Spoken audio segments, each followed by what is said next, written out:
राम राम गुरुजिया ने सारे भाई गाड़ियां राम तो कौन है एक बहू अपनी सासू तो कहने लगी तेरी सासू बालाजी जाऊंगी बोली ना बेटी क्या करेगी बालाजी जाके अपना करा काम धंधा कर लेना क्या तेरा हुड़ है बोली ना जाएंगी। अरे ये मेरी सारा हाथ जोड़ के प्रार्थना है हाथ गाल का मत बैठो ताली बजा लो जागरण में कदे भी हाथ माथ गाल का नहीं बैठते तो किस तरह से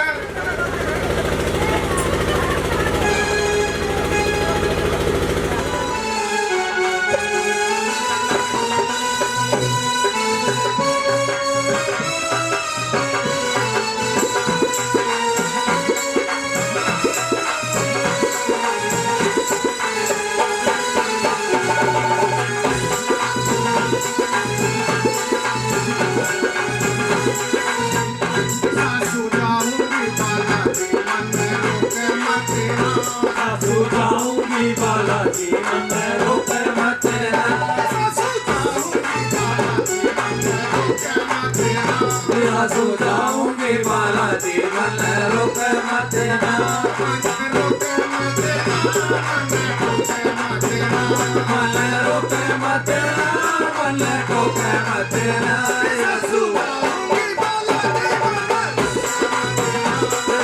जाऊंगी बालाजी मन रोक मत ना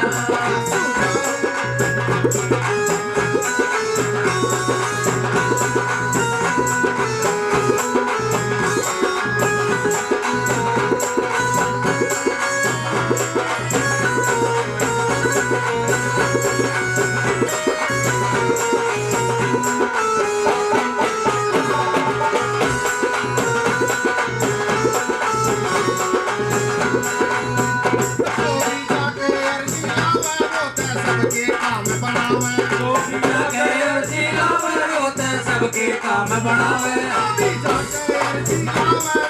सबके काम बनावे जो भी जाके अर्जी लावे होते सबके काम बनावे मैं भी जाके अर्ज लगाऊं मन रोके मत मैं भी जाके अर्ज लगाऊं मन रोके मत ससु जाऊंगी बालाजी मन रोके मत ससु जाऊंगी बालाजी मन रोके मत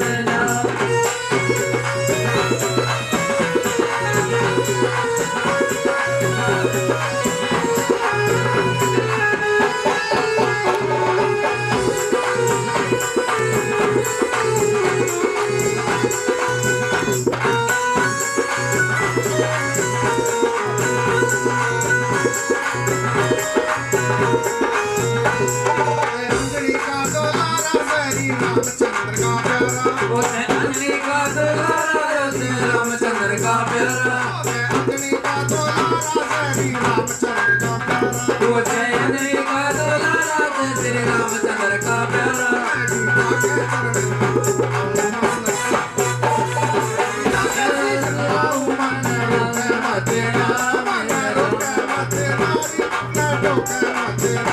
ससु जाऊंगी बालाजी मन रोके मत ससु जाऊंगी बालाजी मन रोके मत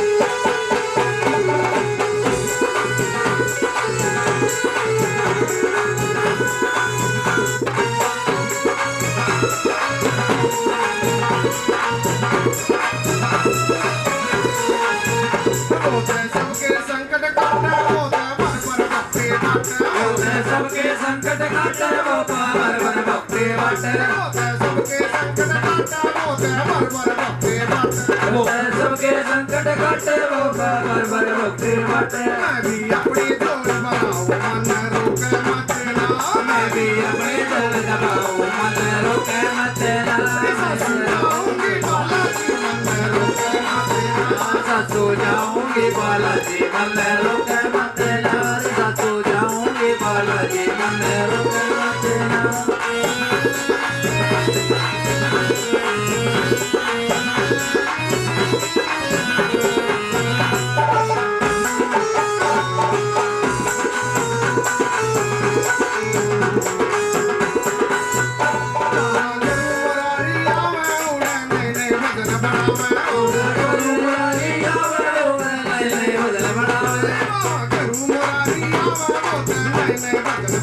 करो मुरारी आवे रोते ले मन बनावे मैं भी जाके सत्संग गाऊं मन रुके मत ना मैं भी जाके सत्संग गाऊं मन रुके मत ना ससुराओं के बालाजी मन रुके मत ना ससुराओं के बालाजी मन रुके मत ना ससुराओं के बालाजी मन रुके मत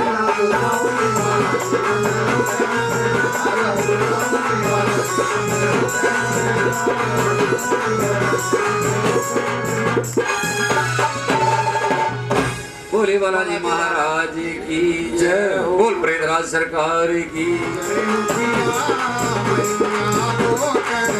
मेरा इतना कहने पोका दे हो पिया मैया रो कर जाऊंगी मैया रो कर जाऊंगी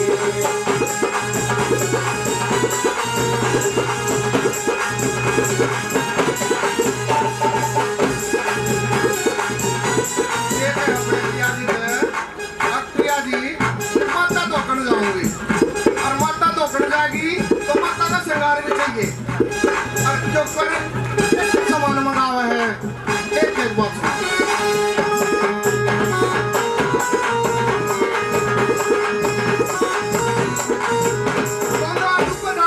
ताली बजाओ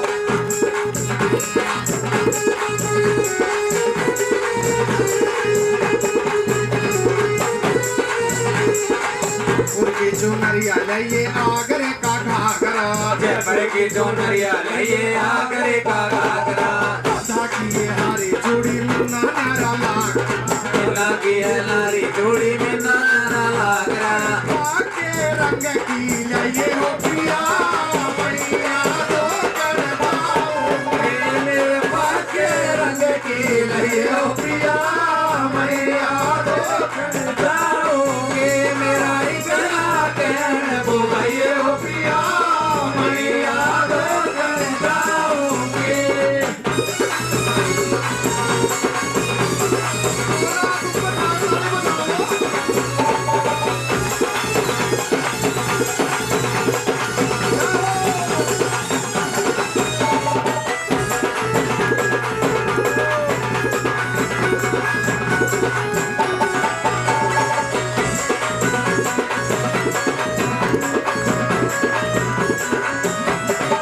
कत्ते की लंबी लइए पायल हो पटियाले की कत्ते की गांधी लइए पायल हो पटियाले की कहूं बरेली आड़ा मेहंदी हो बरवाड़े की झुमका हो बरेली आड़ा मेहंदी हो बरवाड़े की जाने पाके रंग की लइए हो पिया मैया दो कर जाओगे पाके रंग की लइए हो पिया मैया दो कर जाओगे इतना कहने तो लइए हो पिया मैया दो कर जाऊंगी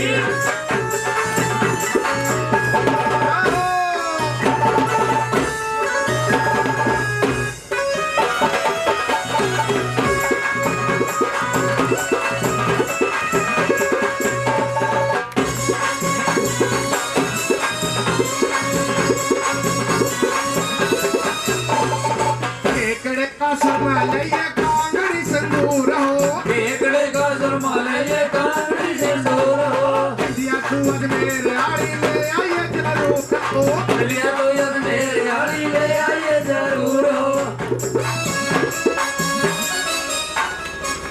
ये क्या है केकड़े का तो सुरमा लइए और बिंदिया लइए अजमेर की केकड़े का सुरमा लइए कांगड़ी संदूर हो केकड़े का सुरमाले ये कांगड़ी से दूर हो दिया तू अजमेर आड़ी ले आइए जरूर हो लिया तो यद मेरे आड़ी ले आइए जरूर हो और खड़ी कवाई हो पिया मैया दो कर जाऊंगी मेरा इतना प्रेम भोगाइए हो पिया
हो गया। अच्छा पीपरा की मिठाई अच्छा अब भोग तो लगाना पड़ेगा, संगार तो कर दूंगी फिर मत तक भोग भी तो लगाना से। अच्छा क्या क्या मंगावा है, कितना मंगावा है? कितना मंगाया?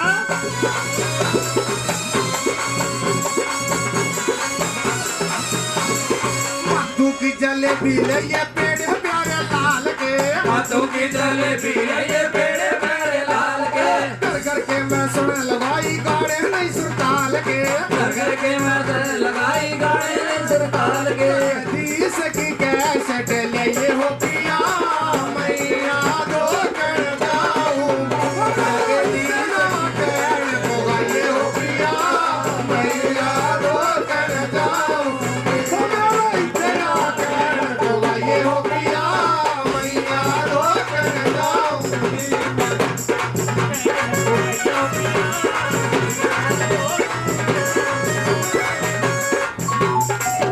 जयकारा शेरों वाले का बोले साचे दरबार की जय हो। का नाम था तारा और दूसरे का नाम था रुक्मण। दोनों माँ की भक्तनी थी, माँ की पूजा किया करती थी और जागरण करती थी और सुनती थी। एक दिन वे दोनों बहनें माता एकादशी का व्रत कर रही थी, तो छोटी बहन रुक्मणी बाजार में गई, वहां उसने मांसाहार कर लिया। मांसाहार क्या? मांस का भोजन। ऐसा है हमारे सनातन धर्म में, मांस का सेवन निषेध है, नहीं करना चाहिए, वैष्णव रहना चाहिए। मांस का भोजन, मांस जो है वैसे पशुओं के लिए, पक्षियों के लिए है, मनुष्य जीवन में मांस निषेध है और सनातन धर्म में तो बिल्कुल निषेध है। हमारे हिंदू धर्म में, सनातन धर्म में मांस का सेवन बिल्कुल निषेध है। तो घर आई, उसने अपनी बहन से कहा, बड़ी बहन से तारा से, कि मैंने भूल से मांसाहार कर दिया। भूल से क्या? मुझे अच्छा लगा, वो बाद पता लगा। तो तारा ने कहा कि तू मेरी बहन है, फिर भी तूने मांस सेवन किया, परंतु तूने एक जो नीच योनि के जीव करते हैं ऐसा कर्म किया है। तूने मनुष्य योनि में जन्म लेकर भी मांस का सेवन किया है। तू तो एक नीच योनि में जाने योग्य है, और तू जा अगले दिन छिपकली बन। उन्हें श्राप दे दिया कि बड़ी बहन तारा ने, छोटी बहन रुक्मण ने उसका श्राप सिरधार्य किया और कहा कि बहन इसका पश्चाताप का उपाय बताइए। तारा ने कहा त्याग और परोपकार से इसका पश्चाताप हो सकता है। अगले जन्म में तारा स्वर्गलोक की अप्सरा बनी और छोटी बहन जो रुक्मण थी वह एक छिपकली बनी। समय बीतता गया, जब पांडवों ने अश्वमेध यज्ञ किया, उस यज्ञ में सभी देवताओं को 33 दुर्वासा ऋषि के पास गया और उसके बताया गया इसमें 33 करोड़ देवता सम्मिलित होंगे यज्ञ में। तो दुर्वासा ने कहा अगर 33 करोड़ देवता उस यज्ञ में आएंगे तो मैं नहीं आऊंगा। उसने वो प्रस्ताव अस्वीकार कर दिया, नामंजूर कर दिया, मना कर दिया। दूत ने आकर के पांडवों से बताया कि दुर्वासा ऋषि ने कहा कि अगर 33 करोड़ देवता यज्ञ में आएंगे तो मैं यज्ञ में नहीं आऊंगा। समयानुसार यज्ञ शुरू हुआ। यज्ञ में 33 करोड़ देवता आए और जब देवताओं ने देखा कि दुर्वासा नहीं है तो उन्होंने पांडवों से पूछा कि क्या दुर्वासा वो तो मैंने निमंत्रण नहीं किया, किसको नहीं बुलाया? पांडवों ने कहा कि हमने उनको निमंत्रण दिया था, परंतु वो अपने विमान से यज्ञ में आने से मना कर दिया। यज्ञ शुरू हुआ, जब उसे पता लगा दुर्वासा ने कि यज्ञ पूर्ण हो गया है, वो अपने बदले की भावना से एक पक्षी का उदाहरण किया, बाज का। और एक सर्प को उठाया और चल पड़ा। जहां प्रसाद बढ़ रहा था वहां पहुंच गया। जब तो देखा कि रसोई में कोई नहीं है तो दुर्वासा ने उस सर्प को उस जो बारिश होता खीर को उस कढ़ा में उसको चुपके से डाल दिया। जब उसने डाला तो किसी ने उसको नहीं देखा। बोलो जय माता की। तो उसमें ऊपर वो जो छिपकली थी दीवार पर चिपकी हुई थी वो सब कुछ देख रही थी। उसके विचार आया अब यही मौका है तेरे पश्चाताप का। जब प्रसाद का वितरण करने के लिए परोसने के लिए आए तो उसने सभी के सामने उस छिपकली ने उस खीर में प्रसाद में छलांग लगा दी। बोलो जय माता की। अब सबने देखा कि छिपकली खीर में कूद गई है। ये तो अशुद्ध हो गया है, खराब हो गया है, ये खाने योग्य नहीं रहा। तो श्राप दे दिया तो नीचे चुनी में जा श्राप दे दिया गया। और उसका प्रबंध किया गया कि उस प्रसाद को गड्ढा खोद करके उसमें डाल दिया जाए ताकि कोई और न खाए और किसी मौत ना हो। और जब वो प्रसाद गड्ढे में डालने लगे तो उसमें नीचे क्या दिखा? वो सर्प दिखाई दिया जो नीचे बैठा हुआ था। जब मुझे समझ में आया इस छिपकली ने तो बहुत लोगों की जान बचाई है। जब उन्हें सभी देवताओं ने सभी ऋषियों ने उसको वरदान दिया, मुक्ति का साधन दिया का वरदान दिया, परंतु नीच योनि में तुम्हें जाना ही था क्योंकि श्राप मिल जाता। अगले जन्म में एक राजा के घर में, सप्तस राजा के घर में दोनों कन्या का जन्म हुआ। जब सदस्य राजा के घर में पहले कन्या हुई, पंडित जी को बुलाया गया, उसकी कुंडली बनवाई गई, पूछा गया कन्या के बारे में। तो पंडितों ने बताया ये कन्या बहुत होनहार हो गई, दुनिया में इसका नाम विख्यात होगा। उसके कुछ दिन के बाद एक कन्या का फिर जन्म हुआ। फिर पंडित बुलाए गए, जैसे हम ये कराते हैं, हम कराते हैं, पंडित बुलाते हैं, इसी तरह से। और उसके बारे में पूछा गया, कुंडली बनवाई गई। तो ऋषियों ने कहा, पंडितों ने कहा कि ये तो आपके कुल को कलंक लगाएगी, राजन उस कन्या को मार दे।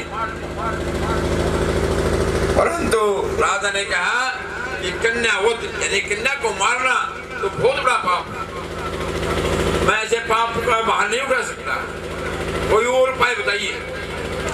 और जब ब्राह्मण ने विचार किया और सलाह मशवरा किया, उन्होंने कहा कि एक काठ का स्नूप बनाई जाए, उसके ऊपर सोने चांदी भरवा दिया जाए और उसके अंदर इस कन्या को बैठाकर इस नदी बहा दिया जाए।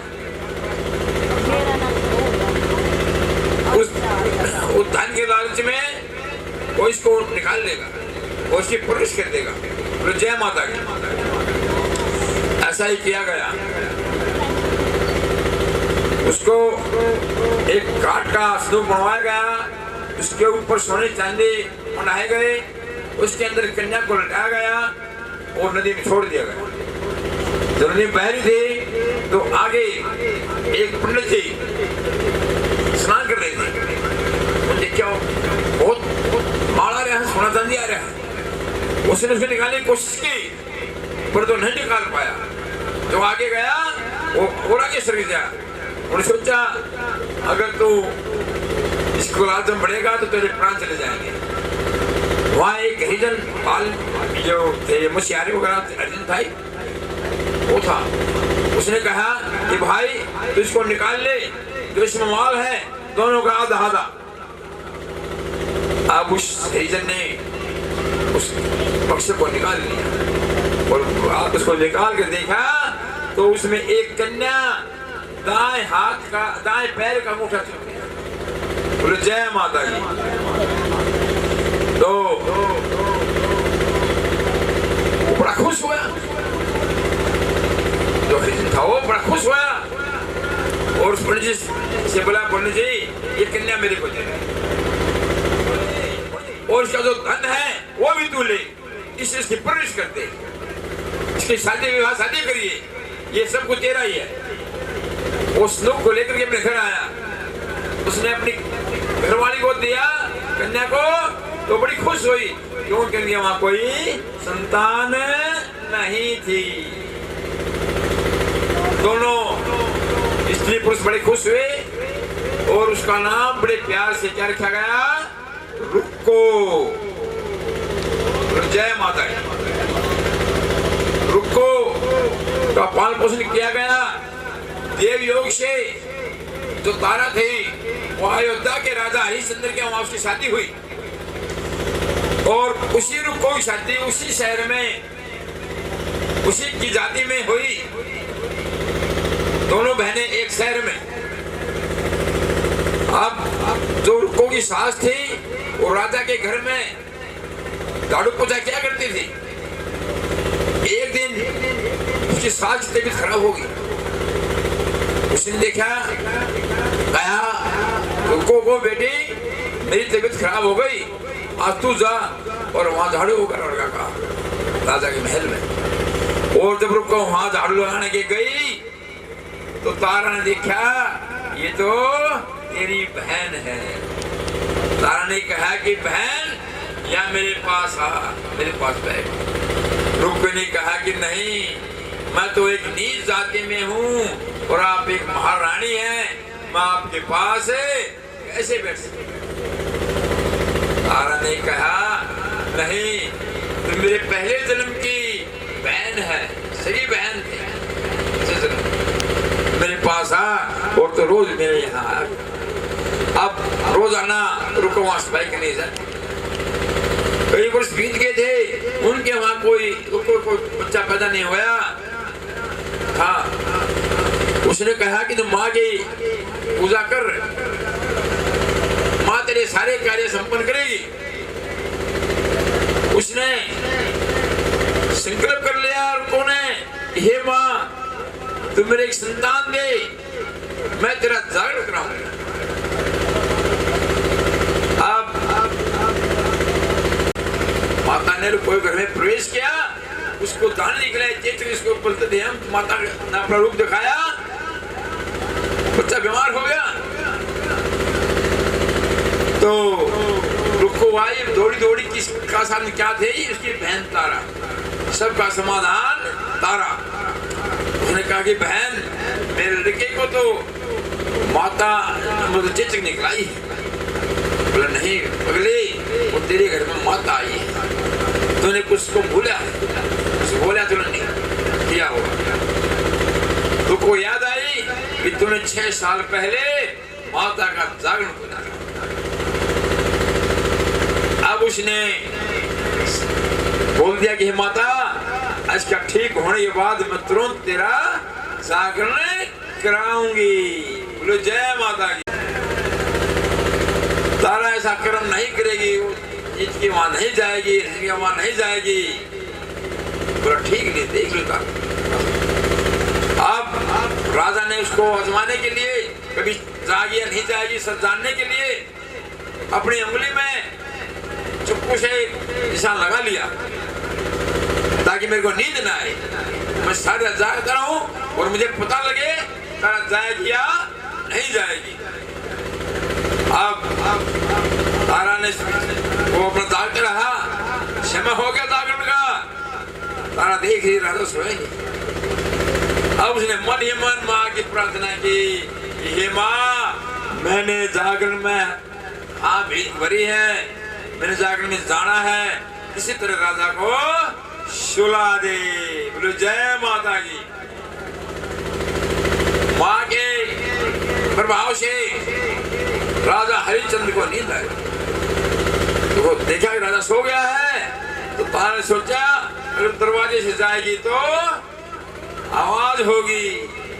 उस रोशनदान से रस्सी बांधे और उस रोशनदान से बाहर निकल गई। जब वो टाइम कम था, टाइम तो कम था, तो उन्होंने अफरा तफरी में उसके पाजेब तारा की और एक रुमाल रास्ते में गिर गया। रास्ते में गिर गया तो राजा की आंख खुली तो देखा तारा वहां नहीं थी।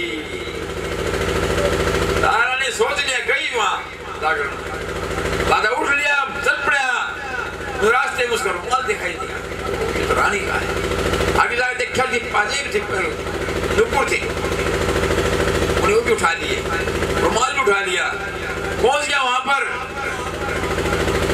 पर देखा कि तारा जागरण में थी। तो वहां पर बैठकर छिपकर इंतजार करने लगा तारा का किरदार समाप्त हो और तू तारा को डांटे या को कहे जो भी। जब जाकर समापन हुआ, प्रसाद मिल रहा था, तारा ने प्रसाद अपनी झोली में ले लिया, परंतु घर किसका था? हरिचंद। बोले तारा की झोली में, बोला कि प्रसाद किसके लिए ले ली? झोली में देखा तो उसमें पंचमेव का प्रसाद था। बोलो जय माता की। उसको आश्चर्य हुआ, ये क्या हुआ? और प्रसाद दूसरा था, ये प्रसाद दूसरा। उसको चट्टी हो गई, बेचैन हो गया राजा। बोला मैं तेरी माँ के दर्शन करना चाहता हूँ। और जब तारा ने माँ के प्रभाव से बगैर दिया सलाई के, बगैर पत्थर के, पहले तो पत्थर दिया सलाई होती थी, आजकल तो बहुत सिस्टम हो रहे हैं, आग जलाई तो राजा को और बेचैन हो गई। बोले तारा अपनी माँ के दर्शन करा। तारा ने कहा कि राजन, माँ के दर्शन ऐसे नहीं, इसके लिए तो बहुत बड़ा त्याग करना पड़ता है। बोलिए जय माता। के लिए त्याग करना पड़ता है, बलिदान करना पड़ता है। हरिचंद को बहुत स्वार था, लड़के के टुकड़े कर दिए और उसको पका दिया, प्रसाद बना दिया। और जब प्रसाद तैयार हुआ तो तारा ने कहा कि राजन, इसके 5 भाग करो। परंतु राजा गुस्से में हो गया। तारा अब तो क्या कर रही है? 5 किससे करवा रही है? मेरे घोड़े को मार दिया, लड़के को मार दिया। तारा ने कहा कि राजन, जो मैं कहती हूँ वही कर। बोले जय माता की। बोले 5 किसके लिए? बोले एक तो घोड़े के लिए, एक अपने लड़के के लिए, एक तेरे लिए, एक मेरे लिए, एक जगजननी माँ के। बोला घोड़ा मर गया, लड़का मर गया, उनके तो प्रसाद निकलवा रही है, निकाल। बोले एक पहले माँ का भोग लगाया, दूसरा राजा स्कूल में लेके जा। और जब वो राजा प्रसाद को लेकर स्कूल में गया तो वहां पर उसका घोड़ा हिल ना रहा था। घोड़े प्रसाद बोला जा, अब महलों में लेके जा अपने लड़के रोहतास के लिए। और जब वो महाराज हरिचंद्र उस प्रसाद को लेकर महल में गया, उसने आवाज लगाई, रोहतास रोहतास रोहतास। तो उसी में वो लड़का दौड़ा आया, पिताजी पिताजी पिताजी। बोले रोहतास, तो तुम मर गया था बेटा, मैंने मार दिया था। रोहतास ने कहा कि पिताजी, जब आपने मेरे ऊपर तलवार चलाई तो मेरी माँ मेरे को उठा करके यहाँ महल में ले आई। बोले जय माता की। अब कहा, बोला अब तो मेरी माँ के दर्शन करा दे। जब फिर माँ की स्तुति की तारा रानी ने, और उसने चतुर्भुजी अष्टभुजी माँ के दर्शन करे। और उस समय से वो महाराज हरिश्चंद्र ने माँ का भव्य मंदिर बनवाया, बहुत भव्य मंदिर बनाया। और पूरे राज्य में माँ की पूजा होने लगी और राजा विषम माँ की पूजा करने लगा। आगे भी जो माँ की पूजा करेगा वो सब संकट छूटकर सारे मनोरथ पूर्ण होंगे। बोलो जय माता की, बोलो जय माता की, जय माता की, बोले सनातन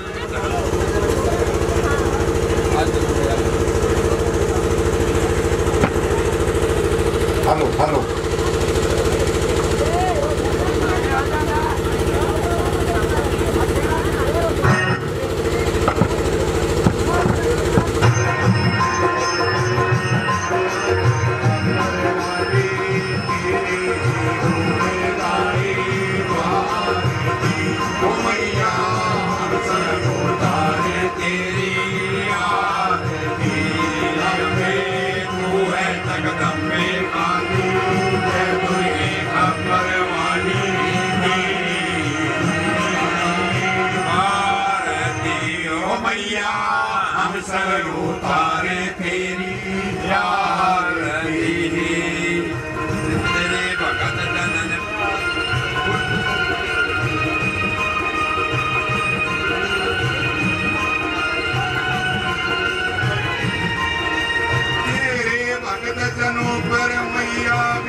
पड़ी है भारी, माँ भीड़ पड़ी है भारी। मानव दल पर ठोट पड़ो माँ करके सिंह सवारी, करके सवारी। जाने वाली लाज बचाने वाली, सतियों के सत्य को संवार तेरी मैया, हम सबको तारे तेरी आरती।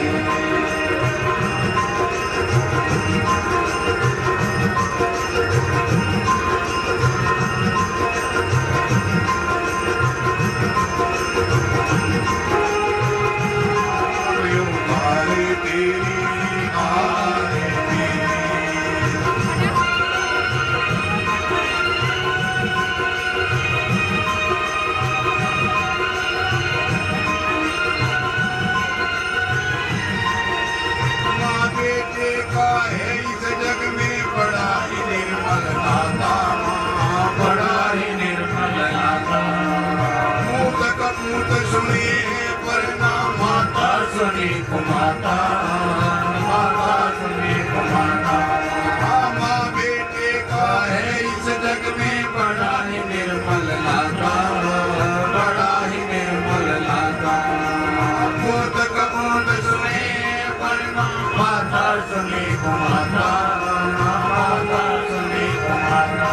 सबकी करुणा बरसाने वाली, अमृत बरसाने वाली, सखियों के संग देती वारती।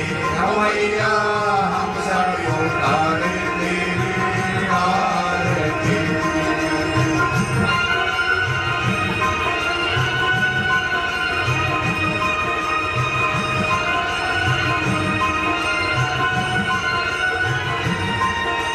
नहीं मांगते धन और दौलत, ना चांदी ना सोना, हम तो मांगे माँ तेरे मन में एक छोटा सा कोना, माँ एक छोटा सा कोना। नहीं मांगते धन और दौलत, ना चांदी ना सोना, माँ ना चांदी ना सोना।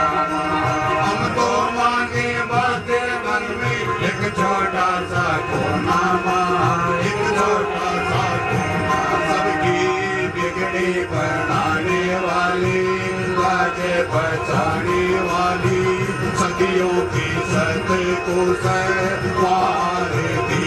ओ मैया सब उतारी तेरी आरती।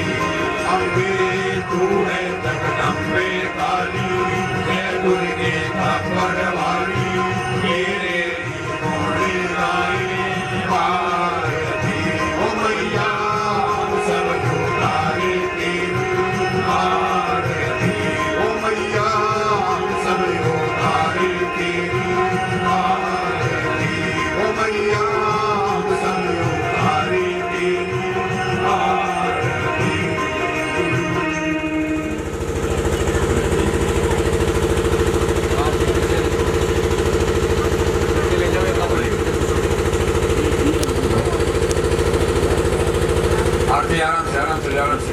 भाई एक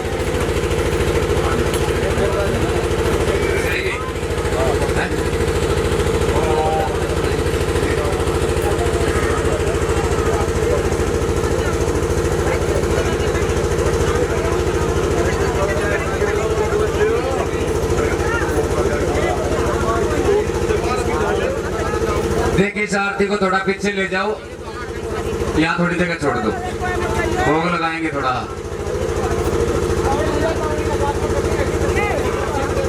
भाई सुमित वो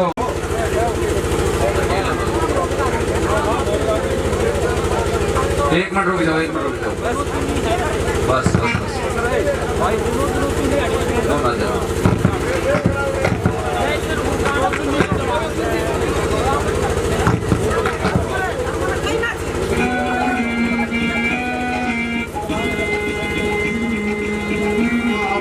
भोग लगाओ मेरे मोहन, आओ भोग लगाओ मेरे मोहन, सब कुछ यारे भगवन यारे, सब कुछ अर्पण तेरे भगवन, आओ भोग लगाओ मेरे मोहन।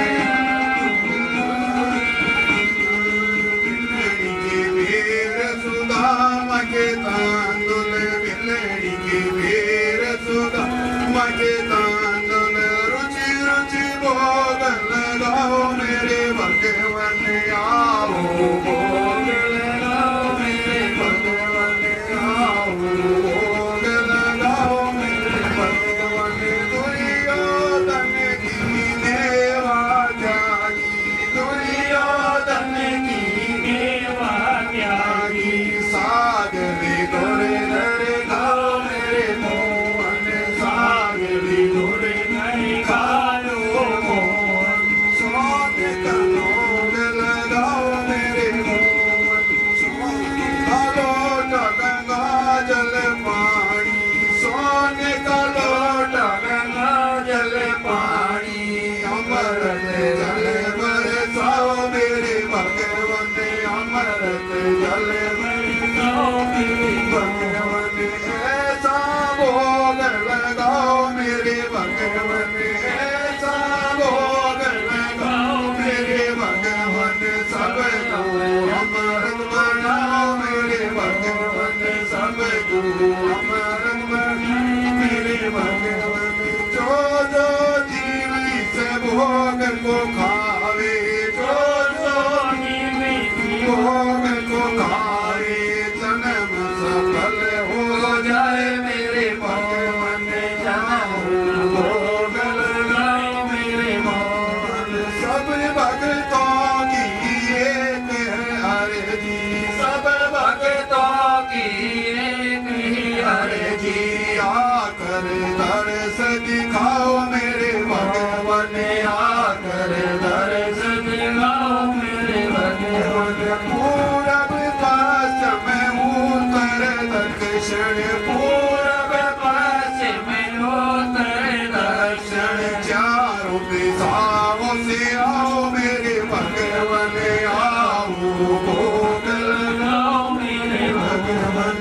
धरती अंबर गगन और तारे, धरती अंबर गगन और तारे, सब मिल भोग लगाओ मेरे भगवन, आओ भोग लगाओ मेरे भगवन। हलवा पूरी भेंट नारियल, हलवा पूरी भेंट नारियल, प्रेम से भोग लगाओ मेरे मोहन, आओ भोग लगाओ मेरे भगवन, आओ भोग लगाओ मेरे भगवन, आओ भोग लगाओ मेरे भगवन, भोग लगाओ मेरे भगवन। माता की, जमुना माई की, बोल गुरु गोरखनाथ की, बोल सच्चे दरबार की जय हो। ये भोजन हरि चाखियो, ये अमृत हो जाए, अमृत भोजन चाख कर तीरथा से अमर हो जाए। ताता के दरबार में सभी खड़े हाथ जोड़, तेरे ये लाख करोड़। दाता इतना दीजिए जामे कुटुंब समाए, मैं भी भूखा ना रहूं तेरा दास न भूखा जाए। आज भी तेरा आसरा कल भी तेरी याद, घड़ी घड़ी तेरा आसरा प्रभु आप संभालो पास। द्वार बड़े की रीति सुनो गरीब दास, जो मैं पूत कपूत हूँ तो भी पिता को दास। सियावर राम जय जय राम, मेरे प्रभु राम जय जय राम, मेरे हनुमान जय जय राम, करो कल्याण जय जय राम। बोल सच्चे दरबार की। तो भाई देखिए ये 9 कन्याएं होंगी, जितनी भी है नीर का तो कष्ट मिटे शरीर का, शीतल रे पानी का तो कष्ट मिटे प्राणी का। ओम सर्वे भवन्तु सुखिनः सर्वे सन्तु निरामयाः सर्वे भद्राणि पश्यन्तु मा कश्चित् भाग् भवेत्।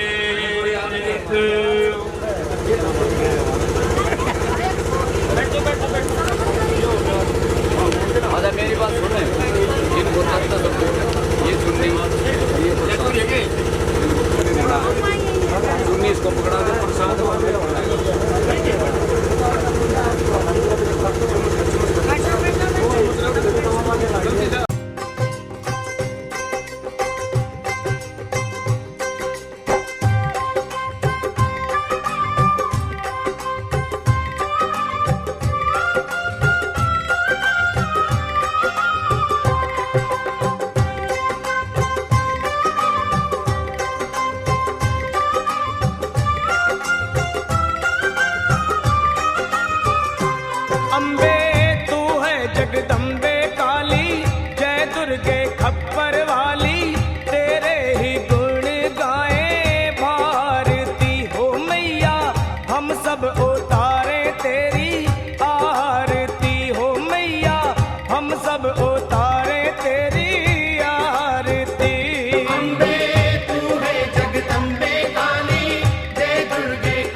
सवारी 100 सिंहों से तू बलशाली, अष्ट भुजाओं वाली दुष्टों को